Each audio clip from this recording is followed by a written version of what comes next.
வணக்கம் மக்களே, spark enterprises water proofing and construction chemical specialist. இன்றைக்கி நம்ம பட்டாபிராம் சைட் வந்திருக்கோம். ஆவடி இங்கே பார்த்தீங்கன்னா இது அண்டர் கன்ஸ்ட்ரக்ஷன் பில்டிங் G+1 மொத்தம் 3 பாத்ரூம் வருது. கஸ்டமர் வந்து பாத்ரூம் மட்டும் வாட்டர் ப்ரூஃபிங் பண்ணால் போதும்னு சொல்லிட்டாங்க.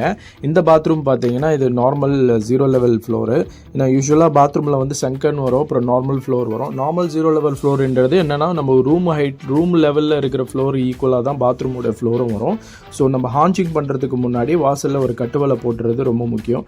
ஏன்னா வாட்டர் ப்ரூஃபிங் பொறுத்த வரைக்கும் ஒரு சின்ன பின்வோல் இருந்தால் கூட வாட்டர் போகிறதுக்கு நிறைய வாய்ப்பு இருக்குது. ஸோ அதனால் கட்டுவலை பண்ணிட்டோம். கட்டுவலை போட்டுட்டு நம்ம அதுக்கு முன்னாடி சிப்பிங் பண்ணி க்ளீன் பண்ணிவிட்டு நம்ம ஹான்ச்சிங் ஃபுல்லாக வச்சுட்டு கட்டுவலை போட்டு அதுக்கு மேலே ஹான்ச்சிங் வச்சுட்டு நம்ம ஒரு ப்ரைமர் கோட் கொடுத்துட்டோம். அதுக்கு மேலே நம்ம இந்த ப்ராஜெக்டில் வந்து நம்ம MOK ஏர்மெண்ட்டு தான் யூஸ் பண்ணியிருக்கோம். அதில் வந்து அக்ரிலிக் பேஸ்டு கெமிக்கல் நம்ம போட்டிருக்கோம். இதில் வந்து நம்ம 2 கோட் கொடுத்துருக்கோம். 2 கோட் கொடுத்துட்டு அதுக்கு மேலே ப்ரொடெக்ஷனுக்காக நம்ம வந்து ஒரு ஸ்க்ரீடிங் போட்டுட்டு அந்த ஸ்க்ரீடிங் மேலேயும் ஒரு கோட் வந்து நம்ம வந்து வாட்டர் ப்ரூஃபிங் கோட்டையும் கொடுத்துட்டோம். ஃபினிஷிங் நல்லா வந்திருக்கு, கஸ்டமருக்கும் ஹாப்பி. பட்ஜெட்டில் முடிக்க சொன்னாங்க. வாட்டர் ப்ரூஃபிங் பொறுத்த வரைக்குமே அந்த பட்ஜெட்டுங்கிறது அந்த சைட்டோட கண்டிஷனோ கஸ்டமரோடைய பட்ஜெட்டும் பொறுத்தது. ஸோ இந்த ப்ராஜெக்ட் பொறுத்த வரைக்கும் நம்ம இதை வந்து கஸ்டமரோட பட்ஜெட்லேயே பண்ணி முடிச்சிட்டோம். தேங்க்யூ.